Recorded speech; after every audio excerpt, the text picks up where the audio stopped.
What's the most annoying thing that ever happened to you? The parking spot thief. I lived in a crowded apartment complex where parking was a battlefield.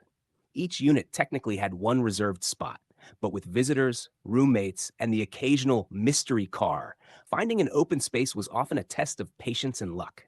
Most mornings, I left early for work. I'd come back in the evenings, tired, hoping to find my spot waiting for me. Sometimes I did. Sometimes I circled the lot like a vulture for 10 minutes before giving up and parking half a block away. Then came him. At first, I thought it was a mistake. A shiny black SUV parked in my spot, the number painted on the asphalt clearly matching my unit. I left a polite note. Hi, this is a reserved spot. Please don't park here again. Thanks. The next day, the SUV was back. My note was gone. The third day, same thing. But this time, a reply was left on my windshield in bold marker. First come, first serve. Deal with it. That's when I realized I wasn't dealing with an accident. I was dealing with a serial spot thief who thought rules didn't apply to him. What started as irritation quickly grew into rage.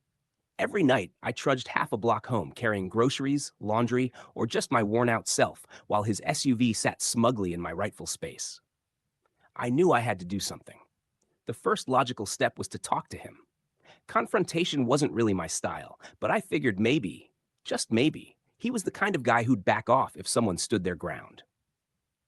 I waited one evening, watching from my balcony until I saw him pull into the lot. Mid 40s, expensive sunglasses, Bluetooth earpiece still in his ear, one hand clutching a phone as he slid out of his vehicle.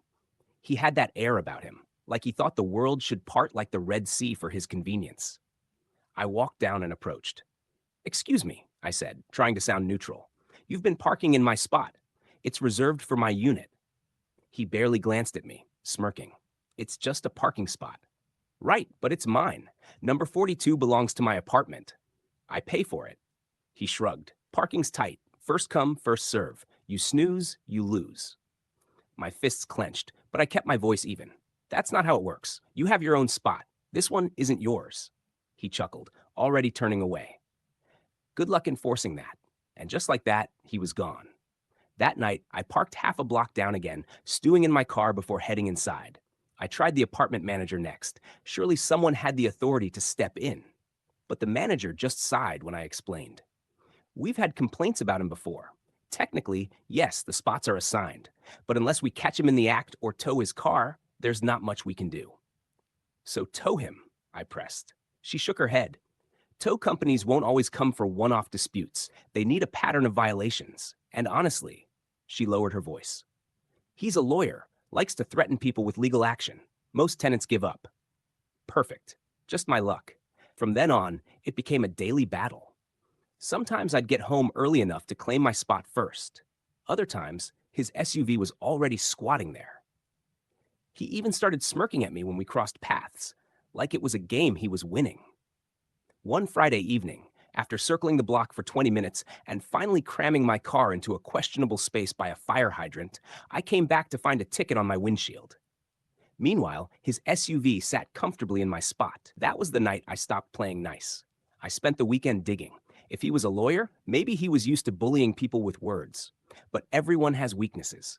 First, I learned his schedule. He left for work around 8, came home around 7. Weekends, the SUV rarely moved. Second, I learned his habits. He always parked head-in, never reversed. He had a spotless car, waxed, gleaming, polished, the kind of man who probably detailed it every Sunday. Third, I looked into the complex rules.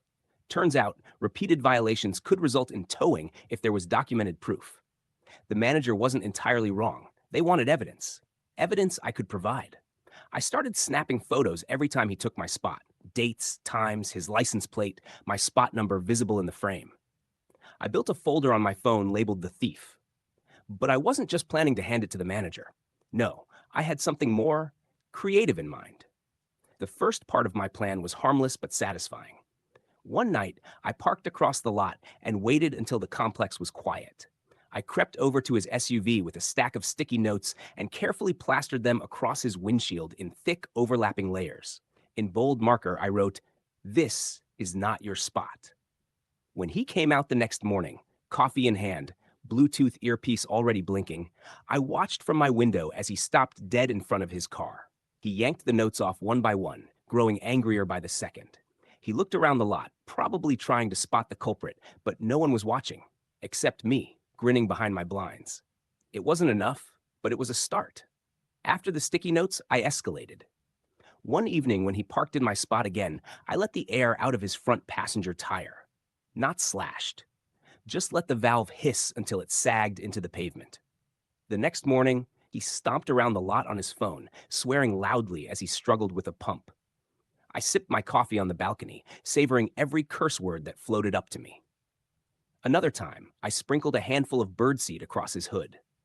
By sunrise, a flock of pigeons had redecorated his shiny black SUV in their own special paint job. Each small act felt like reclaiming a piece of my dignity. But I knew it wasn't enough.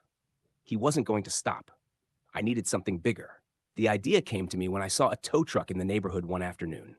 If the management wouldn't call one, maybe I could. I checked the rules again. Towing required proof? Yes, but also a complaint from the rightful tenant. I had both. So I waited. For 3 weeks, I documented every offense. Photos, timestamps, even short videos of him pulling into my spot. I built a case so airtight even he couldn't wiggle out of it. Then, on a Thursday evening, when I saw his SUV parked in my space yet again, I made the call. The tow truck arrived silently, almost like a stealth bomber. Chains clinked, metal groaned, and within 15 minutes, his precious SUV was gone. I slept like a baby that night. The next morning, I left for work early, whistling. By the time I got home that evening, the entire complex knew. He was in the courtyard, red-faced, shouting at the manager, demanding to know who called the tow company. I slipped past unnoticed, slid into my rightful spot, and walked upstairs with the calm satisfaction of a man who had finally won. But it didn't end there. Oh no. Because now he was angry, and anger made him sloppy. After the tow incident, he became reckless. He parked in other people's spots. He yelled at the manager in public. He left nasty notes on windshields. The complaints piled up. And thanks to the folder of evidence I'd quietly shared with the manager, his pattern of violations was undeniable. One Monday, a notice appeared taped to his door. Lease violation warning. 2 weeks later, another notice. Final warning. By the end of the month, his SUV was gone for good. He'd been evicted. The day I saw the moving truck outside his unit was the sweetest of my life. I parked in my spot, without fear, without circling, without stress. For the first time in months, it was waiting for me when I got home. Neighbors whispered their thanks. Apparently, I wasn't the only one he'd terrorized. But I was the only one who had taken action. And as I stood on my balcony that evening, watching him haul the last of his boxes into the truck, I raised a glass in silent celebration. Because in the end, I hadn't just won a parking space. I'd won back my peace. Like and subscribe. Share if this has happened to you or to someone you know.